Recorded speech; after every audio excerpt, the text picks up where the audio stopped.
precisam ouvir Deus falar com você hoje. E hoje pela manhã eu estava falando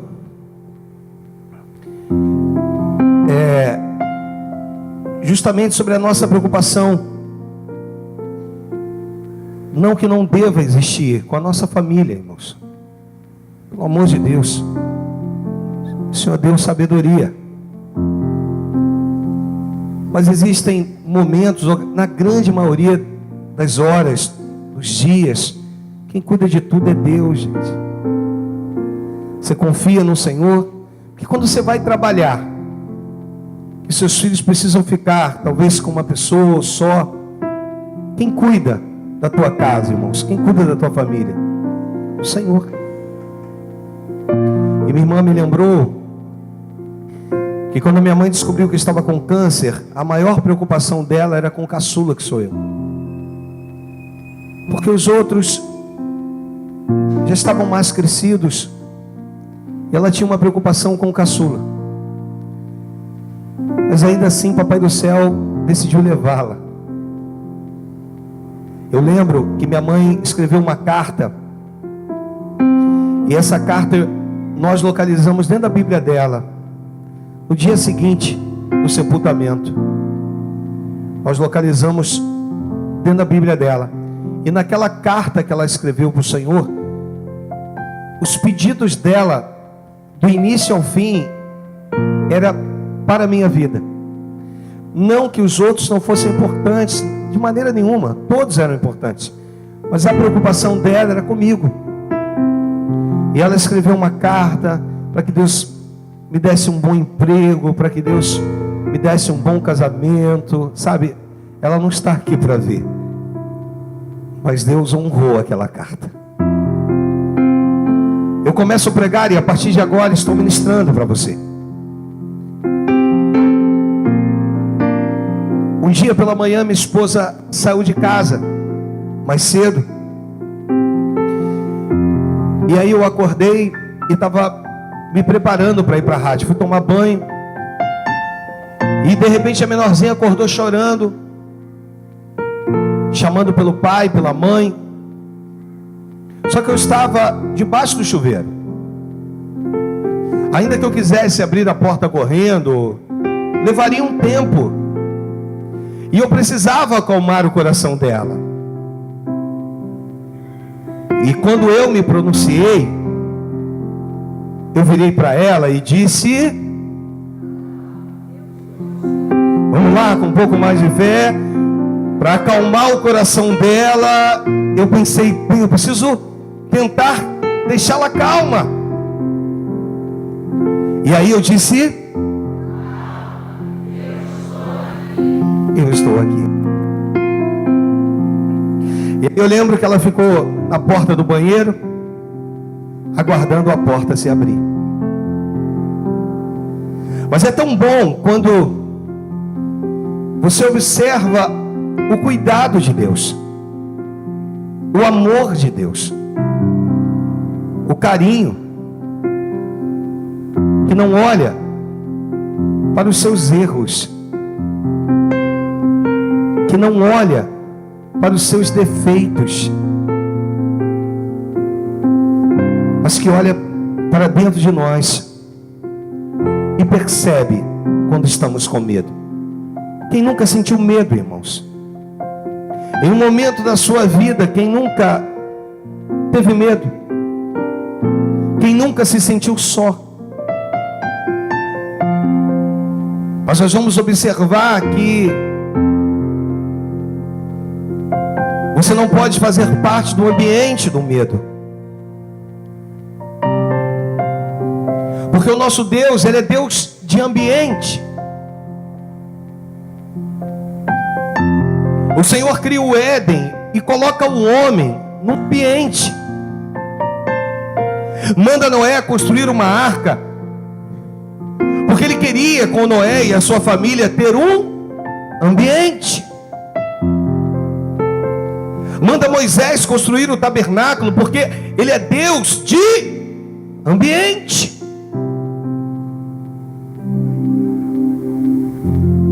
Dá ordem para a construção do templo. O templo de Salomão, porque Deus é Deus de ambiente. Usa Ageu e Zacarias para a reconstrução do templo, porque Ele é Deus de ambiente. Mas chega Jesus, e quando Jesus chega, Ele precisava que esse ambiente fosse mais próximo do homem, porque quanto ao templo, o homem precisava se deslocar da sua casa e até o templo, e Jesus precisava então pagar um alto preço para que nós pudéssemos ter dentro de nós o ambiente.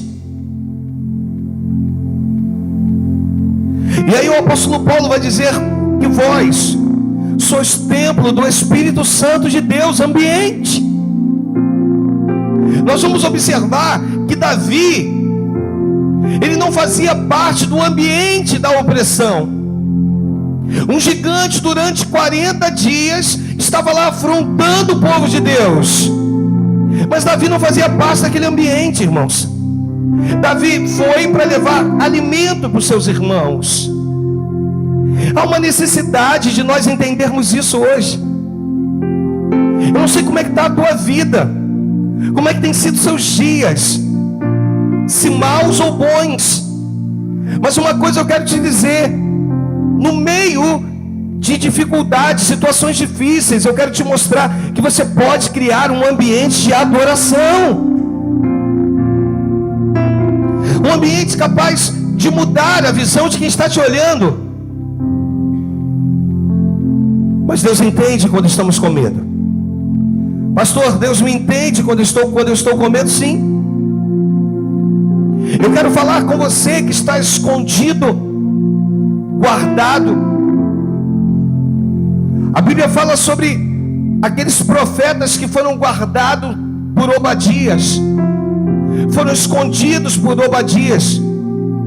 Profetas que rejeitaram comer o pão da mesa de Jezabel, comer com fartura na mesa de Jezabel, porque eles abriram mão de tudo isso para comer pão e água, irmãos.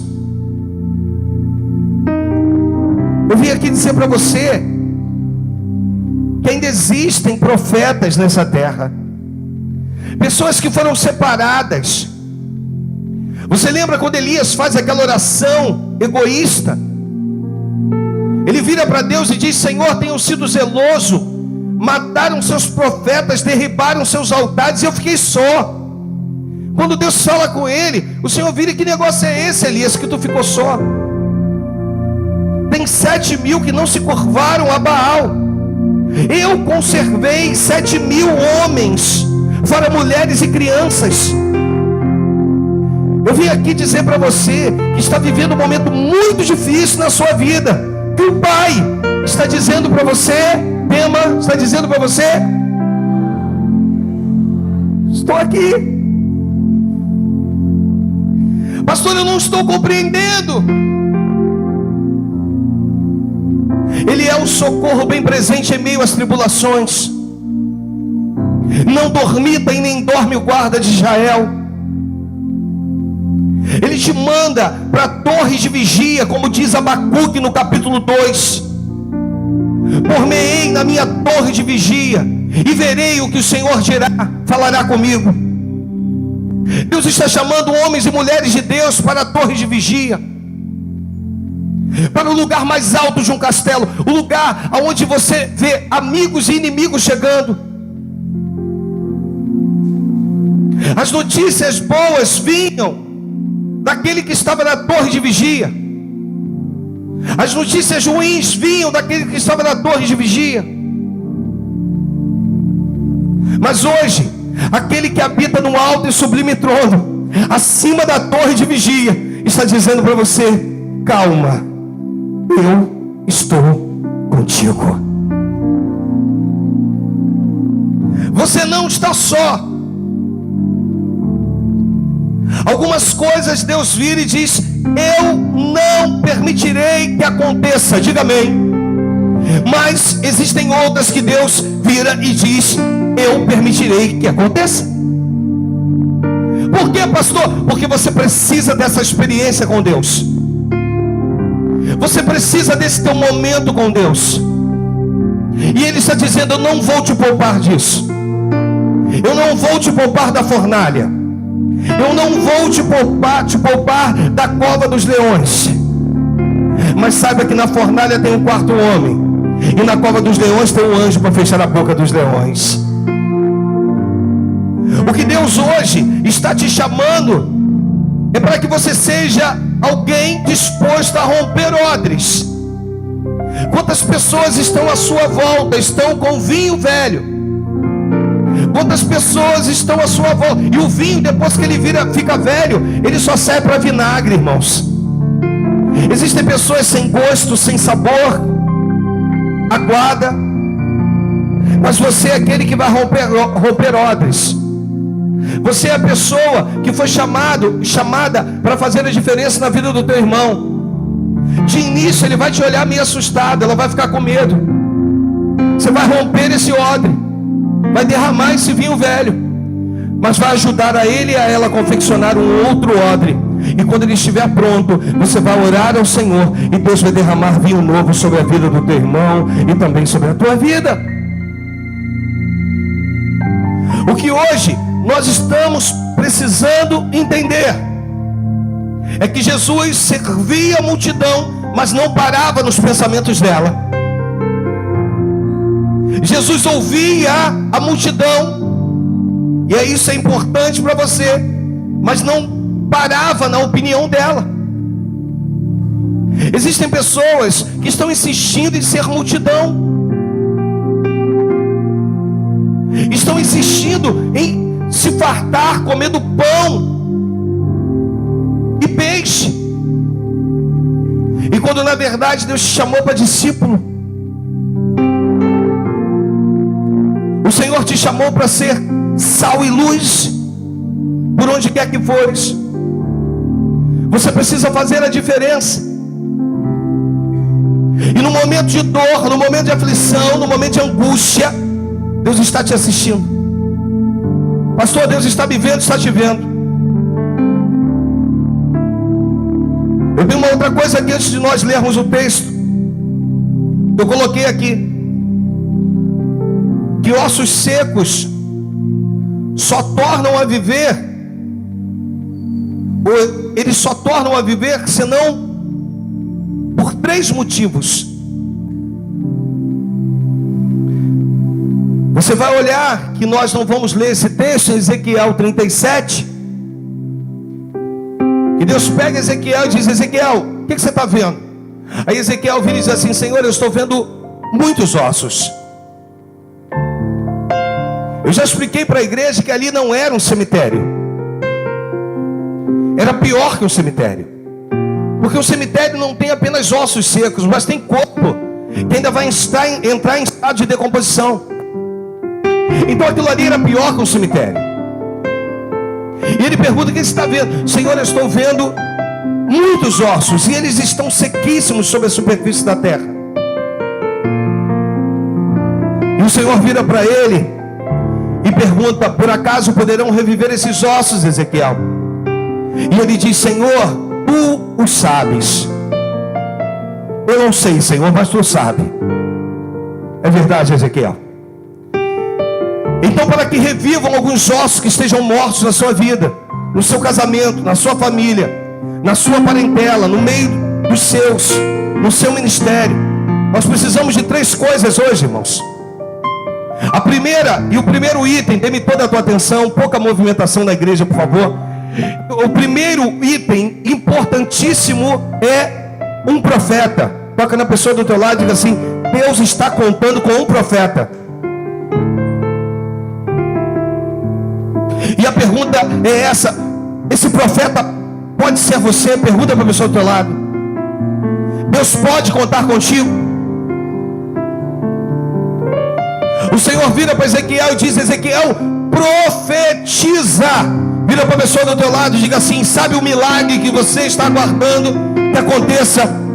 Deus quer usar você para profetizar.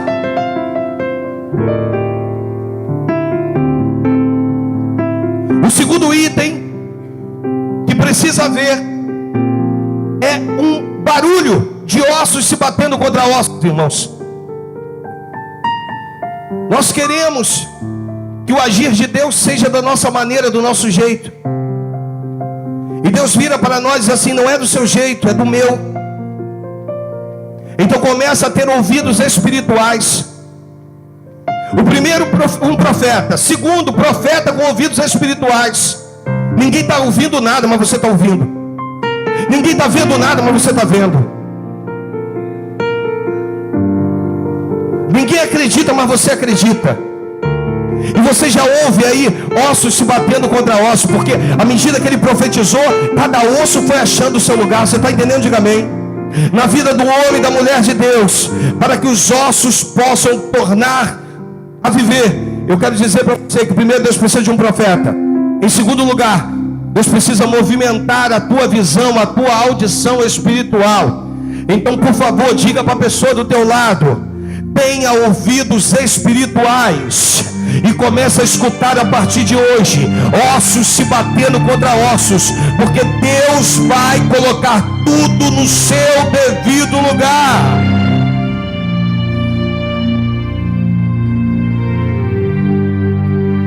E se a pessoa do teu lado virar para você e declarar para você: pastor, está muito difícil, você vai ser boca de Deus.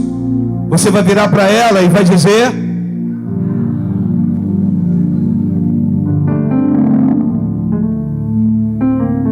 Deus mandou te dizer calma, Ele está contigo.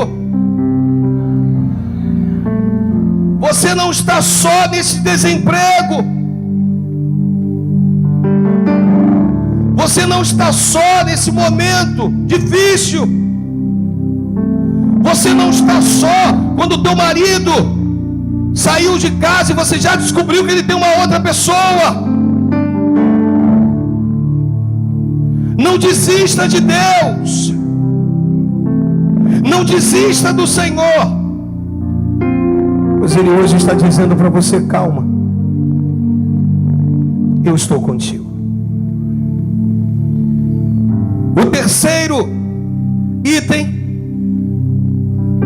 que nós precisamos entender é que depois de um profeta, de ouvidos que possam ouvir o que ninguém ouve, eu preciso acreditar que dos quatro cantos virá um espírito excelente, que entrará nesses ossos. Pastor, o que é isso? Pergunta, pastor, o que é isso? Quem vai operar o milagre na tua casa não é você, não é o teu tempo de crente, não é o teu tempo de devoção, não é o monte que você vai, não é a tua oração. Quem vai operar o milagre na tua casa é aquele que convence o homem do pecado, do juízo e da justiça. É o Espírito Santo de Deus. Então entende uma coisa aí: pastor, mas eu posso ir para o monte? Deve, se você gosta, deve. Pastor, mas eu posso orar? Deve. Orar, então você deve. Mas eu quero dizer para você que você deve colocar o teu familiar na mão daquele que pode todas as coisas, e o Eterno enviará o seu Espírito, e o seu Espírito dos quatro cantos ele vai soprar, e ele vai dar vida àquilo que está morto.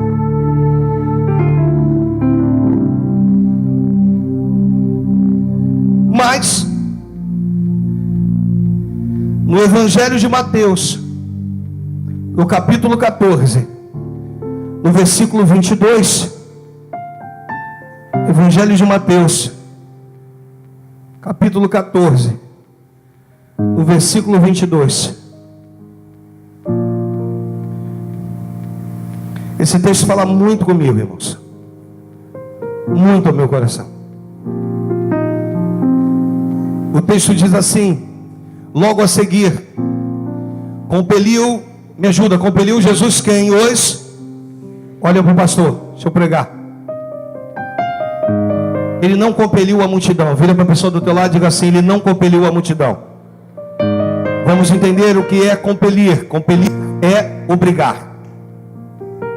Então vamos melhorar isso aí. Ele não obrigou a multidão. Repita comigo: ele não vai, ele não obrigou a quem ele obrigou? Então vira para a pessoa do teu lado e diga para ele ou para ela: entenda que você é discípulo.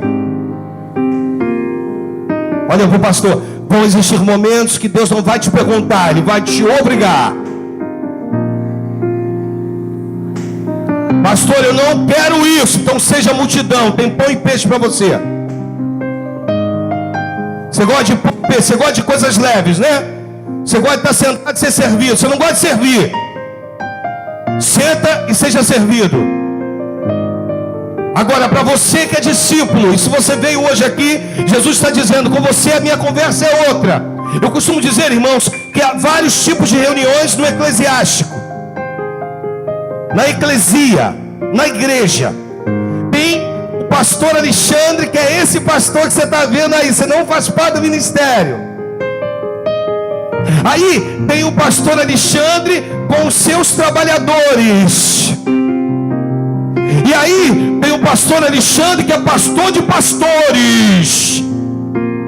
Para cada um a conversa é de um jeito, querido. Para o membro seja bem-vindo, Deus te ama, fica conosco aqui. Para o trabalhador é assim, ó, aquele que coloca a mão no arado, querido, não pode mais olhar para trás. Para os pastores, Deus quer de vocês que vocês não sejam negligentes com o dom que há em ti. Existem esferas. Então Deus hoje quer virar para você, quer dizer: você não é multidão. Porque se fosse multidão, Deus tinha preparado uma mensagenzinha que ia fazer você saltar, pular, gritar. Mas Ele hoje está dizendo que você não é multidão, que você é discípulo. E logo a seguir o que, pastor?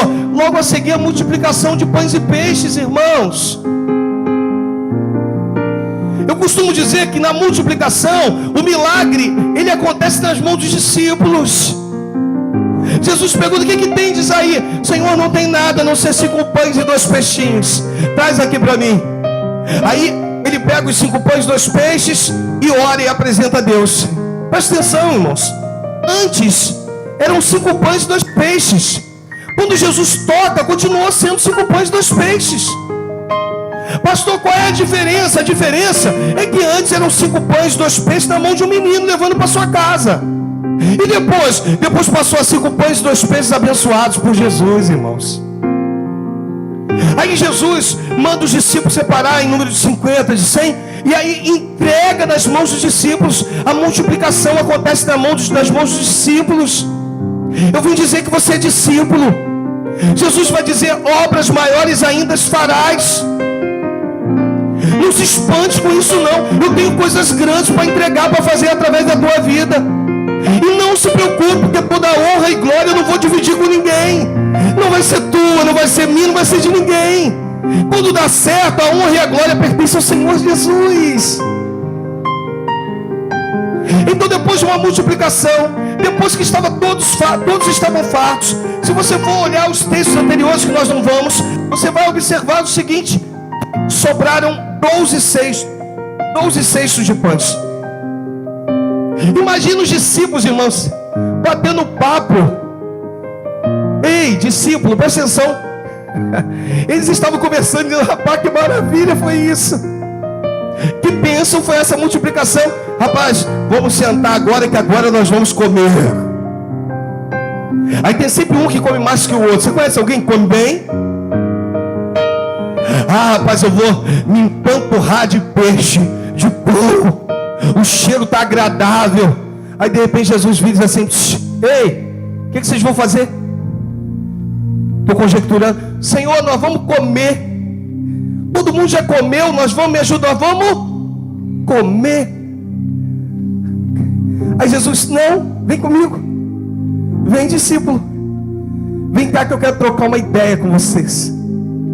Aí Jesus vem com os discípulos e leva ele para a margem, vira para eles e diz: está vendo essa embarcação? Entre e atravesse para o outro lado da margem. Mas Senhor, você é discípulo. Mas Deus, tu é discípulo. Não questiona. Discípulo não questiona. Vira para a pessoa do teu lado e diga assim: discípulo não questiona. Conta um segredo para ele ou para ela. Diz assim, na grande maioria das vezes, vai, segura essa agora, que tu tá achando que essa ordem veio do pastor. Na verdade, essa ordem veio do próprio Cristo, que é o dono da igreja.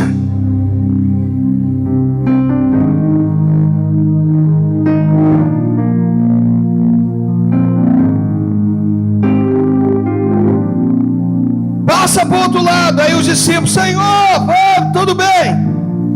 E as multidões, Deus, Jesus? Aí Jesus: peraí, eu vou despedir. Sabe, irmãos, tem uma outra coisa aqui que o discípulo tem que entender: a multidão não te pertence. Às vezes você está preocupado com vidas, eu até entendo. Você precisa só ter um bom testemunho, mas deixa que o restante Deus é que vai fazer. Nós estamos preocupados. Vou dar uma corrida aqui para encerrar essa mensagem. Nós estamos preocupados com vidas. Você só tem que dar um bom testemunho e deixa que o resto Deus faz. Jesus vira para os discípulos e diz assim: não, ei, eu vou despedir as multidões. Sabe o que Jesus estava dizendo? Amanhã a multidão vai estar aqui de novo, rapaz, querendo pão e peixe. E aí o versículo 23 diz que, despedidas as multidões, subiu o monte a fim de orar sozinho. E em caindo a tarde, estava ele lá só. Entretanto, o barco já estava longe. Me ajuda aí. Entretanto, o barco já estava onde? Longe, irmãos. Há muitos estádios da terra, mas ele estava sendo açoitado pelas ondas, porque o vento era. Na quarta vigília da noite, foi Jesus ter com eles, andando por sobre o mar. Numa outra versão, deixa eu te explicar. Ou numa outra versão, no outro evangelho, que isso ficar com Mateus, vai dizer que Jesus, lá do monte, não é que ele estava num lugar elevado e que durante a noite ele estava conseguindo ver os discípulos, não, irmãos. É que ele é Deus. Lá do monte ele viu os seus discípulos em aflição. Discípulo, o Senhor contempla todos os dias da sua vida. E no dia mais difícil, Ele é aquele que te vê de longe. É o Deus de longe, é o Deus de perto. É o Deus que está contigo nas montanhas e o Deus que está contigo nos vales. É o Senhor da tua vida. E aí Jesus vai ter com eles andando por sobre o mar.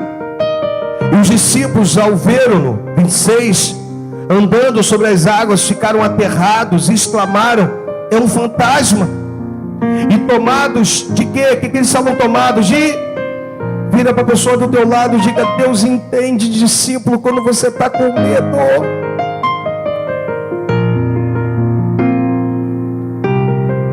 Ser discípulo não te isenta do medo. Às vezes você está num desafio grande, você está com medo. Você está diante de algo muito difícil, mas você está com medo. Você está diante de um mar revolto, tempestuoso. Ele entende. E eles, tomados de medo, eles exclamaram, dizendo: é um fantasma. E tomados de medo, gritaram. Irmãos, existem momentos na minha vida e na tua que só gritando. Não tem um outro jeito. É tão difícil, é tão complicado, que você precisa gritar. Você precisa dizer: Senhor. E a Bíblia diz assim: mas Jesus imediatamente lhe disse. Jesus, você está lendo comigo? Mas Jesus imediatamente lhes disse: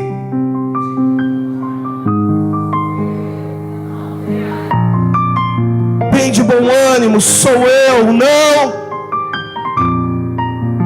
Sabe o que Deus hoje está falando com você? Tema da nossa meditação. Que nesse momento tão difícil que você está vivendo, podíamos pegar esse texto aqui de Mateus 27, mas Jesus imediatamente lhe disse: vamos lá, igreja, com mais fé, vamos lá. Mas Jesus imediatamente lhes disse: presta atenção, porque agora é o próprio Senhor Jesus falando contigo. Nesse momento turbulento, nesse momento em que o vento é contrário, que as ondas ficaram agitadas em prol da tua vida, o próprio Senhor Jesus, o texto diz: mas Jesus não é o pastor Alexandre, não é o pastor Edson, pastor Leonardo, pastor Márcio, não são nenhuma das nossas pastoras, é o próprio Senhor Jesus que hoje te trouxe aqui para dizer para você: mas Jesus, imediatamente, quando ele se apresenta, eles acham que é um fantasma, eles acham que é alguém, né, sobrenatural. Aí Jesus quer acalmá-los, e Jesus, em outras palavras, mas Jesus imediatamente lhes disse: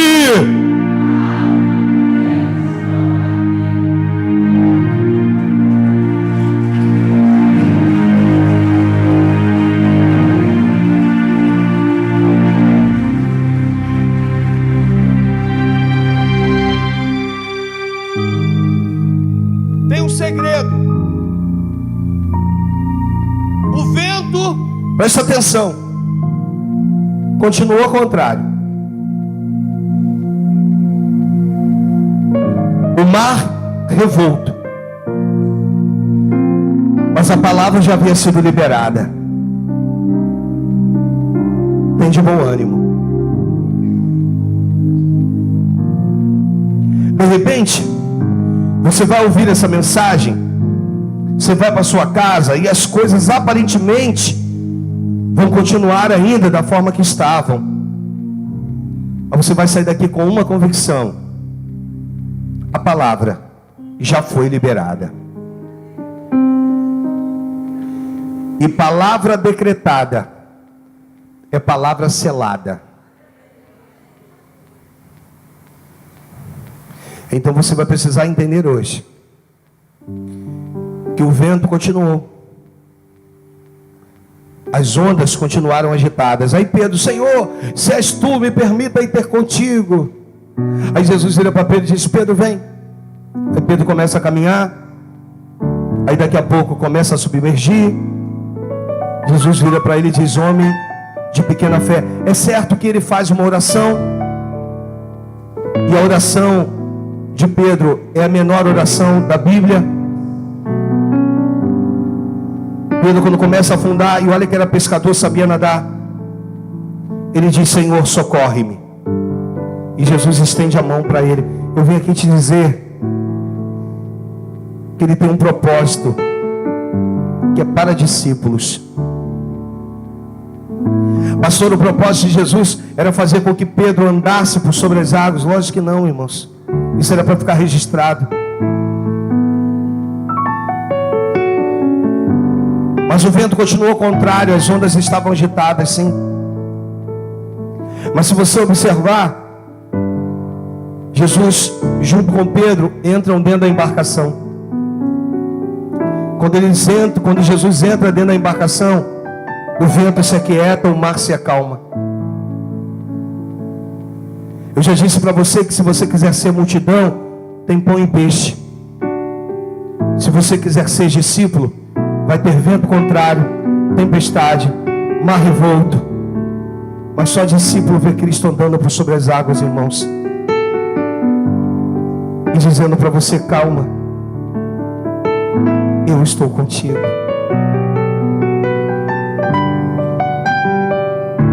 Eu contei para você que quando minha filha havia acordado, a mãe não estava em casa, eu tomando um banho para ir para a rádio de manhã cedo, ela acordou chorando, desesperada, e não dava para sair do boxe, e a única coisa que eu pude dizer para ela era: calma, eu estou aqui. Eu não precisei falar o meu nome, porque o filho conhece o pai pela voz. Eu não precisei dizer: pai, filha, aqui é o teu pai, o Alexandre. Não, eu só disse: calma, eu estou aqui. Eu quero mostrar para você que você só precisa confiar mais naquele que hoje, diante dessa situação difícil, desse mar revolto, você que recebeu uma ordem, pode vir só os músicos, trabalhadores permaneçam sentados. Você que recebeu uma ordem de Deus não está entendendo nada.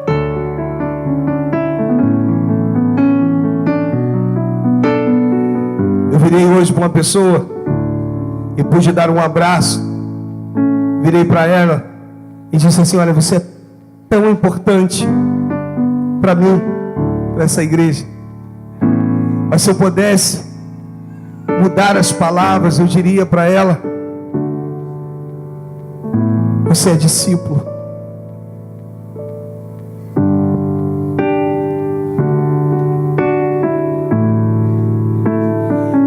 E se eu pudesse declarar algo mais, mediante as dias difíceis, eu diria: olha, Deus está te mandando te dizer algo hoje. Calma, Ele está contigo, caminhando com você. Deus é Deus de ambiente. Ele vai criando os ambientes porque Ele quer ter intimidade com os seus.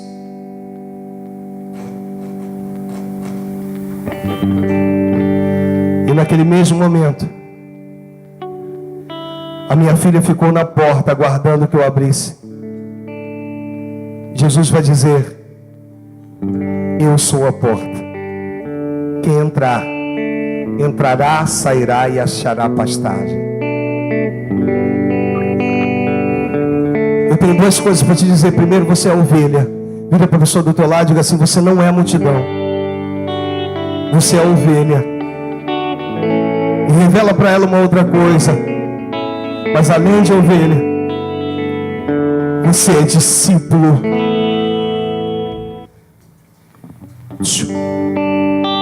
Vira para ele ou para ela e diz assim: você já está vendo com seus olhos espirituais?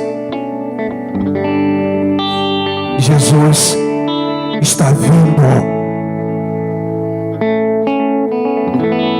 Deixa eu te contar por que Jesus precisava acalmar os discípulos. Porque seria tão bom se Jesus entrasse logo na embarcação, mas os discípulos estavam como a minha filha, estavam gritando, estavam preocupados. Os discípulos estavam temerosos. E Jesus de longe, ele tinha que se apresentar para os discípulos. Eu vim te dizer que hoje o Senhor está se apresentando para você. Não faça nenhuma bobagem. Não te faças nenhum mal. Aguenta firme, não desista. Porque hoje Ele está dizendo: calma, eu estou aqui. O meu objetivo é a tua embarcação.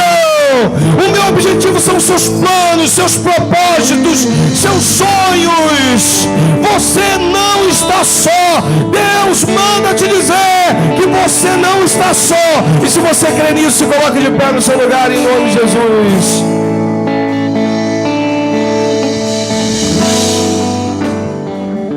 Louve conosco. Louve conosco.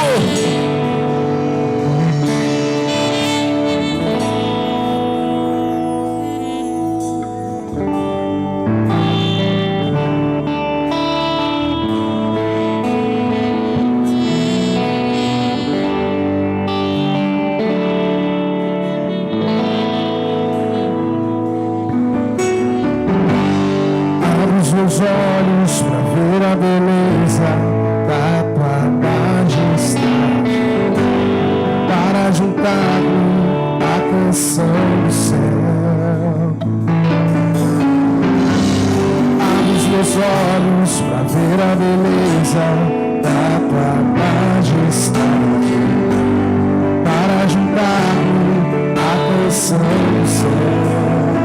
Abre os meus olhos, declare. Abre os meus olhos, ver a beleza da tua majestade, para juntar-me à canção do céu. Abre os meus olhos, ver a beleza da tua majestade, para juntar-me à canção do céu. E os meus anseios estão vendo, eles fazem se prostrar em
uma vez diz: Santo, Santo, Santo, Santo, Santo, Santo, Santo, Santo,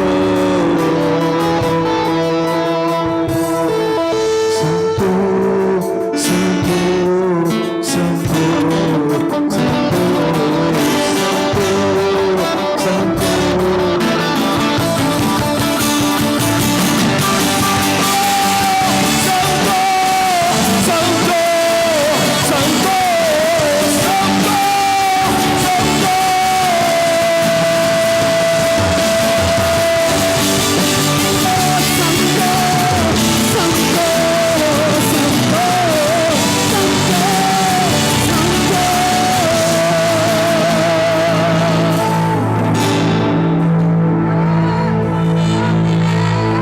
Senhor, leva-nos em paz, Deus. Dá-nos uma semana cheia da Tua presença, Deus. Ser conosco em tudo quanto nós fizermos. Que possamos ter mãos apostólicas, pés apostólicos, em tudo quanto tocar, que seja bem sucedido. Aonde quer que venhamos a pisar, que sejamos bem sucedidos. Nós não somos multidão, nós somos